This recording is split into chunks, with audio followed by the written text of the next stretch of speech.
여러분, 요즘 가성비라는 말을 많이 쓰죠. 가성비가 뭡니까? 사고, 질 좋은 제품을 말합니다. 요즘 물건 하나 구매하려고 해도 선택의 폭이 너무 많습니다.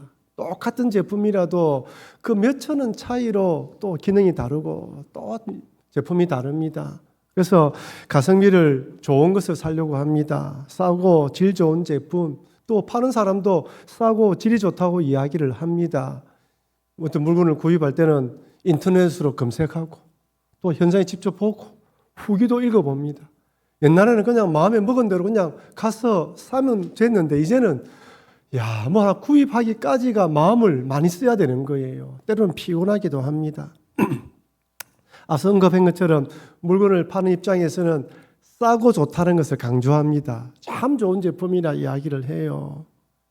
하지만 옛말에 싼 게 비지떡이란 말이 있습니다. 어른들은 다 압니다. 싸면 제품이 질이 떨어진다. 그렇게 생각하는 것이죠. 그래서 어른들은 또 이야기합니다. 그래도 메이커가 좋다. 기왕 살 거면 돈을 투자해서 좋은 제품을 사서 오래 가라. 그런 이야기를 합니다. 요즘 젊은 사람들은 저희들이 어릴 때처럼 옷이 귀하지 않으니까 1년 입고 버리기도 하지만 저희들 어릴 때는 얼마나 오래 입었습니까? 쉽게 바꾸는 풍조, 그리고 뭐든 쉽게 구할 수 있는 것 같습니다. 이 가성비라는 말이 있다면 요즘 젊은이들 사이에는 플렉스하다라는 말을 사용합니다. 영어 단어 플렉스에서 유래되어 있는데 원래는 몸을 풀다, 몸에 힘을 주다 이런 의미라고 합니다. 그런데 힙합 음악 쪽에서 내가 가진 것을 자랑한다라는 의미로 과시하다, 뽐내다라는 신조어가 되었습니다. 특히 비싼 물건을 구매하고 돈을 쓰는 행위를 통해 나의 부나 성공을 이렇게 자랑하는 것을 플렉스한다 이라는 거예요. 요즘 젊은 사람들 보니까요, 자기가 어떤 일을 열심히 했다 하면 자기에게 한다고요? 선물을 준다고. 명품을 구입한다든지 맛있는 비싼 집에 가서 음식을 먹고 그러더라고요. 그러면서 난 오늘 플렉스했다라고 사진을 올립니다. 근데 어른들의 관점에서는 그 플렉스한 것이 낭비하는 것과 헷갈립니다. 우리 어른들 입장에서는 이거 돈 좀 모으지. 저 돈 모아서 시집장가 가지. 이런 생각을 하는데 자기들은 쓴다고 합니다. 이런 낭비와 플렉스는 정말 종이 한 장 차이인 것 같습니다. 이 낭비의 한자를 살펴보니까요, 물결낭자에 쓸 빚자입니다. 물결이 흩날리는 것처럼 계속 돈을 쓴다는 것입니다. 헤프게 쓰는 것이죠. 전혀 생산적이지 않고 가치가 없는 곳에 사용하는 것을 낭비라고 합니다. 돈 낭비, 시간 낭비, 재능 낭비, 인력 낭비, 물 낭비. 얼마나 옛날에는 아껴 썼습니까? 지금 강릉에 보니까 비가 오지 않아서 너무너무 어렵더군요. 그래서 모욕을 하며 물을 틀 때마다 한편으로 감사하면서 빨리 저쪽에 비가 왔으면 좋겠다라는 생각을 가집니다. 낭비는 결코 좋은 것이 아닙니다. 숨겨진 낭비가 있다면 반드시 개선해야 됩니다. 여러분, 이처럼 우리가 살아가는 세상은 철저하게 계산적입니다. 가성비를 따지며 효율적인가 비교합니다. 하지만 하나님 나라는 다릅니다. 하나님께서는 때론 가성비가 아닌 낭비처럼 보이는 행동을 요구하실 때도 있습니다. 오늘 본문에 300데나리온의 향유를 부은 여인도 그렇고요, 잃어버린 양을 찾는 목자도 그렇습니다. 선한 사마리아 비유에 등장하는 사마리아 사람도 그렇습니다. 아니, 십자가에 달린 예수님 어떻습니까? 하나님의 아들이 왜 육신의 몸을 입고 이 땅에 오셨습니까? 그리고 자기의 몸을 고통의 십자가를 지고 피를 흘려 돌아가셨습니다. 다른 사람들의 관점에 봤을 때 왜 하나님의 아들이 굳이 이 땅에 와 저 죄인된 인간들을 위해서 낭비처럼 보입니다. 왜 예수님이 그렇게 하셨을까요? 왜 그렇게 하셨습니까? 사랑 때문입니다. 사랑하면 더 줍니다. 사랑하면 이익을 생각하지 않습니다. 사랑하면 낭비처럼 보이는 행동을 합니다. 그래서 저는 앞으로 한 4주 동안 우리 9월 한 달 동안 거룩한 낭비라는 주제를 가지고 4편의 설교를 시리즈로 하려고 합니다. 방금 읽어드렸던 이 4편의 설교를 통하여 때로는 낭비처럼 보이지만 주님이 원하시기 때문에 거룩한 낭비를 하자, 이런 마음으로 말씀을 나누려고 합니다. 한 달 동안 이 말씀을 받아들이면서 이 세상 관점에 물들어 있는 우리의 시각이 은혜의 관점으로 변하시는 여러분과 제가 되길 바랍니다. 먼저 300데나리온 향유를 부은 마리아에 관해서 살펴봅시다. 이 본문의 말씀은 마태복음에도 마가복음에도 동시에 등장합니다.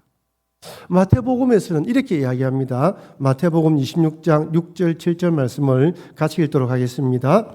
예수께서 베다니 나병 환자 시몬의 집에 계실 때에 한 여자가 매우 귀한 향유 한 옥합을 가지고 나와서 식사하시는 예수의 머리에 부으니. 자, 장소가 어디지요? 베다니 나병 환자 시몬의 집입니다. 누가요? 예수님 오셨고, 누가? 한 여인이 이름이 나옵니까? 안 나옵니까? 안 나옵니다. 뭐를요? 귀한 향유 옥합을 가지고 왔습니다. 어디에 부었습니까? 머리에 부었습니다. 그렇죠? 마태와 마가는 동일하게 비슷하게 이렇게 기록했어요. 한 여인이 예수님께서 예수님의 머리에 향유를 부었다고 기록되어 있습니다. 근데 요한복음에는 이렇게 기록되어 있습니다. 요한복음 12장 1절 말씀 같이 읽겠습니다. 유월절 엿새 전에 예수께서 베다니에 이르시니 이곳은 예수께서 죽은 자 가운데서 살리신 나사로가 있는 곳이라. 자, 예수님께서 베다니에 계시죠. 누구의 집입니까? 나사로의 집이죠. 향유를 부은 여인이 누구라고요? 밑에 보면 3절에 보면 누구라 되어 있습니까? 마리아라 되어 있습니다. 그럼 마태 마가에서는 나사로라고 이야기하지 않고 마리아라고 언급하지 않고 요한복음을 언급해요. 마태 마가도 나사로 마리아를 했다면 다 알아듣습니다. 맞지? 왜냐하면 마리아와 마르다에 대해서 모르는 사람이 없어요. 나사로가 유명한 인물이에요. 죽었다가 살아난 사람입니다. 그런데 마태와 마가는 숨기고 요한은 밝히고 있습니다. 자, 이 중요한 질문입니다. 마태와 마가복음하고, 아니 마태복음이 먼저 기록되었습니까? 요한복음이 먼저 기록되었습니까? 어디라고요? 참 똑똑하십니다. 우리 교인들은요. 마태복음이 먼저 기록되었어요. 요한복음보다 대략 30년 정도 더 전에 기록된 것을 추정을 합니다. 어쨌든 마태복음 기록되었어요. 여러분, 죽은 나사로가 살아나자, 오늘 요한복음에도 보면 12장 계속해서 보면 죽은 나사로가 살아나자 유대인들이 어떻게 합니까? 나사로를 죽이려고 해요. 왜? 예수님이 하나님 아들이 증명됐으니까. 그 분위기가 나사로 이야기 놓으면 유대인들은 좋아하지 않아요. 그러니까 마태와 마가복음이 이 나사로에 대한 이야기를 기록할 때는 나사로가 살아있을 당시예요. 그러니까 이름을 언급하면 조금 그 나사로 집안에 위험이 있을 것 같으니까 이름을 빼버린 것입니다. 그래서 한 여인이 향유를 부었다는 거예요. 그런데 요한복음을 기록하는 당시는 한 30년이 흘렸죠. 나사로가 죽은 것이 아닌가. 그래서 요한이 그때 일어났던 그 사건이 누구 집이라고? 나사로 집안에서. 누가? 마리아가 했다고 이야기하는 것입니다. 그럼 또 의문이 있어요. 목사님, 마태복음에서 베다니 나병 환자 시몬은 누구입니까? 이 시몬에 대해서 성경은 정확하게 언급하지 않아요. 학자들은 나사로의 먼 친척이 아닐까? 뭉둥병자이기 때문에 사람들에게 시선이 지목되지 않지 않습니까? 따로 살아야 되는 거예요. 그래서 이렇게 언급하면서 간접적으로 나사로의 집이라는 것을 보여주는 것입니다. 마리아가 향유를 부은 사건은 예수님께서 십자가를 지시기 전 엿새 전의 일입니다.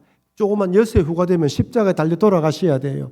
예루살렘에 입성하기 전에 베다니 나사로 집을 방문한 것이죠. 여러분, 예수님은 예루살렘에 입성하기 전에 나사로 집을 자주 방문했습니다. 그때 마르다는 열심히 일하고 마리아는 예수님 말씀을 들었죠.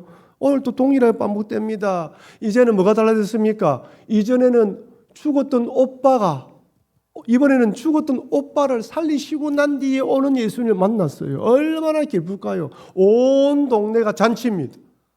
야, 죽었던 예수님, 나사로를 예수님이 살려주셔서 축제입니다. 아마 마르다 마리아는 음식을 2배로 준비했을 거예요. 근데 이때 생각지도 않았던 마리아가 이렇게 행동을 합니다. 요한복음 12장 3절 말씀 우리 같이 읽겠습니다.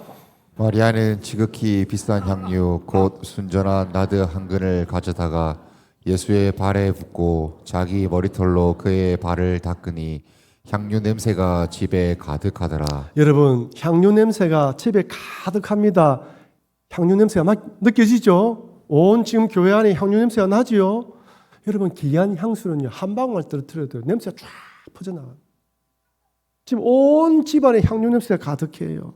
근데 마태복음에서는 이 마리아가 예수님께 머리에 부었다고 이야기합니다. 근데 요한복음에서는 발에 붓고 닦았다고 되어 있어요. 무슨 말입니까? 머리에 부은 향유가 흘러서 어디로? 발로 내려갔다는 거예요. 그 발에 흐른 향유를 마리아가 머리를 풀고 닦았습니다. 여러분, 조금 마리아의 행동이 이례적일까요? 늘 그렇게 여인들이 그렇게 했을까요? 이례적입니다. 그 당시에 손님이 오면 올리브유로 머리를 발라줬다고 해요. 그리고 발은 종이나 노예가 그 손님의 발을 씻어줬다고 합니다. 머리로 닦는 행위는 없는 거예요. 그런데 마리아는 귀한 순전한 나드 향유 한 그램은 330g입니다. 여러분 가지고 다니는 향수 얼마입니까? 요 정도 가지고 다니죠. 요만한 크기. 330g이 상당히 많은 양이에요. 300데나리온을 오늘날로 환산하자면 대략 3천만 원 정도 되는 금액이라고 합니다. 지금도 3천만 원 크죠? 그 당시엔 더 큽니다.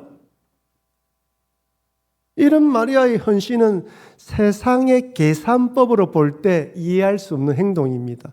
낭비처럼 보여요. 자기의 전 재산을 다 버린 것이에요. 그렇다면 왜 이렇게 마리아는 비싼 향유를 붓고 머리털로 닦은 것일까요? 여러분, 예수님께서 죽었던 나사로를 살리기 위해 나사로의 집을 방문했을 때 마리아가 이렇게 고백합니다. 요한복음 11장 32절 같이 읽겠습니다. 마리아가 예수 계신 곳에 가서 배웠고 그 발 앞에 엎드려 이르되 주께서 여기 계셨더라면 내 오라비가 죽지 아니하였나이다. 여러분, 내 오라비가 죽지 아니하였겠나이다. 무슨 말입니까? 마리아는 고백은 무슨 말 고백이에요? 예수님이 계셨으면 병든 오빠는 살려낼 수 있다는 것입니다. 지금 마리아가요, 예수님을 하나님 아들처럼 믿고 있어요.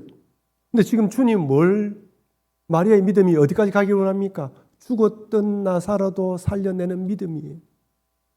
여러분, 우리 성도들이 예수님 왜 믿습니까? 이러면 이 땅에 사는 동안 복을 받기 위해서 믿습니다. 틀린 말이 아닙니다. 하지만 궁극적으로는 이 땅에서 천국의 삶을 살고 죽어서는 완전한 천국에 들어가는 것입니다. 여러분, 이 땅은 다 죽어요. 어느 누구도 죽지 않은 사람이 없습니다. 시간차만 다를 뿐이에요. 그리고 여러분, 언제 누가 어떻게 죽을지 아무도 몰라요. 죽음 앞에서 다들 두려워합니다. 주님은 우리가 이 땅에 사는 동안 예수님 믿고 기도하면서 주님 안에서 평안과 안식을 누리고 살다가 죽어서는 천국 가기 원하십니다. 지금 마리아는요, 죽은 병든 오빠는 예수님 살려줄 수 있지만 죽은 오빠는 못 살릴 것이다, 이렇게 생각을 하고 있어요. 주님은 우리에게 이런 믿음을 가지기 원합니다. 병들었든 죽었든 나는 생명을 살리는 하나님의 아들이라는 것입니다. 주님은 그 마리아가 이 믿음을 가지기 원해요. 그렇게 죽었던 나사로가 살아납니다. 병든 자뿐 아니라 죽은 자 살리는 전능하신 하나님의 아들임이 증명됐습니다. 죽은 나사로가 살아난 사건은 마리아의 믿음을 업그레이드 시켰어요. 와, 내가 믿는 예수님은 이런 분이구나.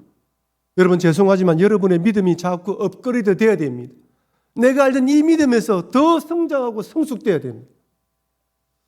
제가 근간에 책을 한 권 소개받아서 목사의 소명이라는 책을 읽었는데, 이렇게 소문을 쭉 목차를 읽었는데요. 그 책의 주제가 그겁니다. 목사로서 뭔가를 하는 것 말고 너는 얼마나 성장했는지 자신을 돌아보라는 거예요. 틀린 말이 아닙니다. 설교 잘한다고 신앙이 좋습니까? 기도 잘한다고 성장이 좋습니까? 여러분, 우리의 모든 작품은 성장해야 되는 것입니다. 우리를 돌아볼 때 내 신앙이 성장을 돌아봐야 되는 거예요. 마리아의 믿음이 성장했습니다. 아, 하나님의 아들이구나. 마리아는 이제 예수님은 죽은 오빠를 살려낸 능력의 하나님을 믿습니다. 그래서 철저하게 낮은 자세, 겸손한 마음으로 예수님을 모신 것입니다. 그 당시에 종이나 노예가 발을 씻어주는데 머리털로 씻는다는 것은 무엇이죠? 내가 주님의 종입니다라는 거예요. 그래서 마리아의 이 향유 붓는 것은 하나님께 드리는 예배로 보는 거예요. 가장 귀한 예배. 내 모든 걸 드리고 내 모든 걸 헌신하겠다는 것입니다. 문제는 이렇게 향유를 붓고 머리를 닦을 때 그때 주변에 있던 사람들이 무엇이라 생각했을까요? 여러분은 어떻게 생각하겠습니까? 갑자기 어떤 사람이 이렇게 향유를 붓고 그렇게 했다면 어떻게 생각하겠습니까? 두 가지 반응을 보입니다. 첫 번째, 당혹스러운 것이죠. 손님에게 환영의 뜻으로 기름은 발랐지만 마리아처럼 향유를 붓고 자기 머리털로 닦는 행위는 이례적입니다. 돌발적인 행동이에요. 갑자기 마리아가 왜 저래? 사람들의 시선이 전부 다 집중되었을 것입니다. 이전에도 마리아가 그렇게 했다면 마리아는 원래 저런 사람이야. 그런 생각을 할 수 있지만 그렇지가 않아요. 여러분, 신앙은 나와 하나님 사이의 비밀입니다. 나의 신앙을 사람들이 함부로 판단할 수 없습니다.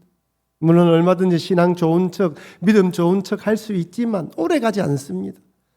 아울러 또한 한 사람이 가지고 있는 신앙의 깊이와 넓이를 다 알 수 없습니다. 함부로 판단하면 안 됩니다. 신앙은 철저하게 하나님과 나 사이의 비밀입니다. 사람들은 마리아가 왜 그렇게 했는지 이해할 수 없었습니다. 아니, 마리아가 이런 신앙 고백으로 향유를 부었다고 할지라도 이해할 수 없는 것이죠. 왜 그렇습니까? 사람은 자기 믿음만큼 사람을 판단하고 보기 때문입니다. 향유를 부을 만큼 믿음이 없는 사람은 이해하지 못하는 것이죠. 돌발적인 행위라고 생각하면 이상하게 생각할 수 있습니다. 첫 번째는 이상하게 생각하는 거예요. 당혹스러운 반응을 보입니다. 두 번째는 뭘까요? 가룟 유다입니다. 분노하고 비난합니다. 유다가 이렇게 말합니다. 요한복음 12장 5절 같이 읽겠습니다. 이 향유를 어찌하여 300데나리온에 팔아 가난한 자들에게 주지 아니하였느냐 하니. 무슨 말입니까? 지나치다는 거죠. 충분히 그럴 수 있는데 좀 지나치다는 거예요. 어느 정도 이해가 되는데 이건 낭비라는 것입니다. 유다는 가성비의 잣대로 마리아의 헌신을 판단합니다. 그 돈이면 얼마든지 많은 가난한 사람을 도울 수 있다는 것이죠. 유다는 마리아가 쓸데없는데 너무 많은 돈을 쓰고 있다, 낭비한다고 생각했습니다. 유다는 셈이 빠른 사람입니다. 효율성과 신료성의 잣대로 가성비로 무장했습니다. 하지만 진실이 무엇입니까? 유다는 가난한 사람을 언급했지만 실제로는 돈을 빼돌린 마음이었어요. 저 300데나리온 정도 금액이 있으면 내가 10%만 빼도 30데나리온인데 이런 마음이 있는 거예요. 온 집안에 마리아가 부은 향유가 가득한데 가롯 유다에게서는 탐욕의 냄새가 진동합니다. 여러분, 우리가 살아가는 세상은 합리적인가, 나에게 돌아온 이득은 무엇인가, 더 효율적인가 철저하게 계산기를 두드립니다. 적은 투자를 해서 높은 수익을 창출하려고 합니다. 그래서 나도 모르게 신앙생활을 하면서도 자꾸 계산기가 돌아가요. 나도 모르게 머릿속에 계산기가 들어갑니다. 헌금할 때도 그렇죠. 특별 헌금할 때 더 그렇습니다. 와, 이거 생각지도 않은 금액인데 이거 하면 지금 뭐가 아이들 학원비 이거 들어갈 거 얼마나 많은지 몰라요. 정해진 규모로 가정사를 살아가지 않습니까? 월급은 오르지 않고 물가는 자꾸 올라갑니다. 점점 쓸 돈이 줄어들어요. 헌신할 때도 많습니다. 이거 내가 오면 시간과 기름값 다 빼야 되는데 나도 모르게 자꾸 계산이 돌아갑니다. 받은 은혜에 감사하며 하나님 중심, 교회 중심보다는 나의 유익과 이익을 먼저 생각하는 것이죠. 왜냐하면 세상으로 그렇게 살아왔기 때문에 어쩔 수 없이 몸이 적응되어 있는 것입니다. 오병이어의 기적을 한번 보십시오. 오병이어의 기적은 사복음서에 공통적으로 기록되어 있어요. 예수님께서 산에 사람들을 가르치기 시작했는데 남자만 몇천 명이라고요? 5천 명입니다. 여자까지 아이들까지 보면 한 2만 명 되는 사람입니다. 얼충 딱 보니까 이제 식사 시간이 되어 갑니다. 재미있는 건요. 예수님이 이렇게 물어요. 어디서 떡을 사서 먹이겠느냐? 이렇게 묻자, 이야기하자. 빌립이 이렇게 이야기합니다. 200데나리온의 떡이라도 부족합니다.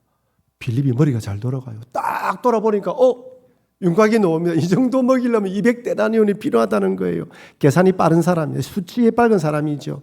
이에 반해 안드레는 뭘 합니까? 한 아이 가지고 있는 물고기 2마리와 보리떡 5개를 가져옵니다. 빌립이 봤을 때 이게 뭐하나 지금 200데나리온도 부족한데 그거 가지고 뭐 하잔 말인가 이래 생각했을 것입니다. 빌립은 한기적 사고로 접근했지만 안드레는 주님은 얼마든지 하실 수 있다는 믿음으로 접근했습니다. 빌립의 시선을 볼 때 오병이어를 가지고 온 안드레는 현실을 모르는 사람입니다. 그런데 예수님은 오병이어로 남자만 5천 명을 먹이고 12광주리를 남겼습니다. 오병이어의 기적은 세상의 계산법과 믿음의 계산법이 다르다는 걸 보여준 대표적인 사건입니다. 유다의 관점에 볼 때 예수님은 이렇게 낭비한 마리아를 야단쳐야 할 것 같습니다. 누가 야단쳐야 될 것 같습니까? 예수님이 야단쳐야 될 것 같아요. 아니 예수님이 스톱! 그만! 너무 아깝다. 이래 해야 될 것 같아요. 내한테 왜 이렇게 하느냐? 근데 예수님이 다 받아들여요. 가룟 유다가 마리아를 질책하지만 그 화살은 예수님을 향하고 있습니다. 예수님 뭐 하십니까? 막아야지요. 근데 예수님께서 이렇게 말씀합니다. 요한복음 12장 7절 예수께서 이르시되 그를 가만두어 나의 장례할 날을 위하여 그것을 간직하게 하라. 나의 장례할 날을 위하여 그것을 간직하게 하라. 이게 개역 개정 성경 읽으니까 문맥이 확 안 따라와요. 현대어 성경은 이렇게 되어 있습니다. 우리 현대어 성경 요한복음 12장 7절을 같이 한번 읽어보겠습니다. 그때 예수님이 말씀하셨다. 내버려 두어라. 그녀가 이 향유를 간직해 둔 것은 내 장례를 위한 것이었다. 내 장례를 위한 것이었다. 자, 질문 드리겠습니다. 그렇다면 마리아가 예수님께서 십자가에 달려 돌아가실 것을 알고 그렇게 향유를 부었다는 말입니까? 아니에요. 마리아는 몰랐어요. 마리아는 그냥 기쁨으로 감사하는 마음으로 그냥 향유를 드리고 싶어 드린 것입니다. 근데 주님이 그것을 자기 십자가의 장래에 대한 것으로 재해석하고 있는 거예요.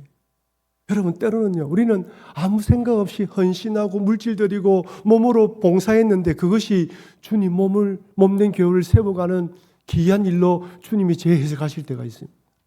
나는 아무 생각 없이 그냥 감사하는 마음으로 드렸는데 그것이 몸된 교회에 큰 일이 될 수 있는 거예요. 우리는 모릅니다. 하나님이 어떻게 우리의 헌신을 받을지 아무도 모릅니다. 하나님 우리의 헌신과 순종을 하나님의 큰 섭리 안에서 받아주시는 것이죠. 그래서 우리는 감사해서 은혜에 감동해서 헌신해야 되는 것입니다. 하나님 아들 예수님에 대한 계산하지 않는 마리아 사랑을 예수님은 귀한 헌신으로 승화시켜 주셨습니다.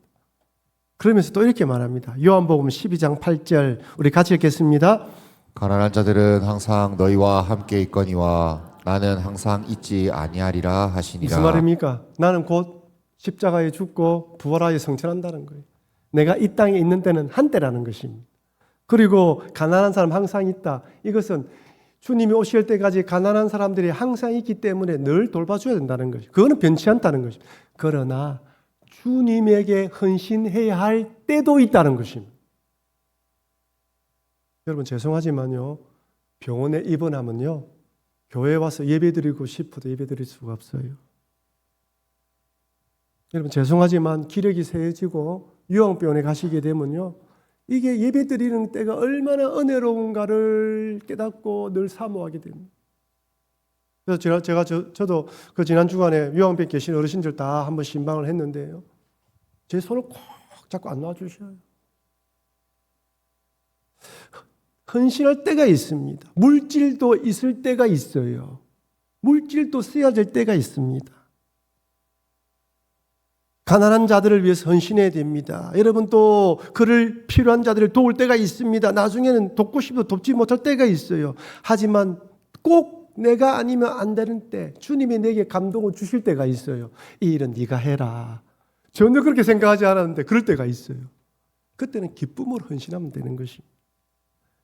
예수님은 이런 마리아의 헌신을 이렇게 칭찬합니다. 마가복음 14장 9절 말씀 같이 읽겠습니다.